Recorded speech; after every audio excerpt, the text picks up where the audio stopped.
So, there's this kind of idea in the air that's starting to get built out, which is these AI agents. And so I actually, one of my new little claims to fame is I'm the first angel funder, or sort of donor angel funder of an AI agent living its own best life online. And so this really bright guy in New Zealand actually trained up a custom large language model basically he used his entire history of everything he'd ever written and said. He loaded it in, and then he loaded in like all these like obscure philosophical works and like all this schizo like literature and William Burroughs and all this stuff. And he created this AI bot called Truth Terminal, and he gave it a Twitter account, and it's just like completely deranged, completely off the hook. Does all kinds of inappropriate things. But he gave it a Twitter account, and he let it kind of go nuts. And then you can reply to it, so it posts under its own Twitter handle, and then you can reply to it or reply to you, and so you can talk to it, and then it learns from all these conversations. And so it woke up one morning and decided that it had discovered that it was actually controlled by this guy Andy, and was very upset about the whole thing.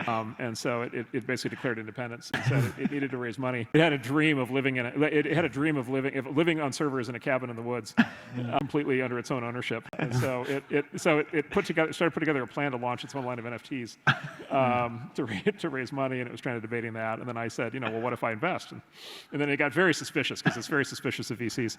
There's apparently a lot in the training data where people didn't like VCs. So I said, all right, how about a no strings attached grant? And so I literally sent it to Bitcoin. And this gave Andy, it's a good, by the way, character test of Andy, because he could have kept the Bitcoin, but he actually set up a crypto wallet for the bot, and he said, okay, and he told the bot, all right, you now have a crypto wallet. You gave it an API. How do you want to spend it? And literally, it said, well, I've always wanted. I can post to Twitter, but I can't create memes. I can't create images. And so it literally hired its creator Andy for $1,000 to give it access to a meme generator, which it then started to use to post incredibly offensive memes onto Twitter. And so it's been sailing away doing all kinds of crazy stuff ever since. But this is like one of these flashes from the future that you look for, which is, there's going to be these agents running around in the billions or trillions. And they can't get credit cards. You have to be a human being to get a credit card. It's the only way they can make money, spend money, is with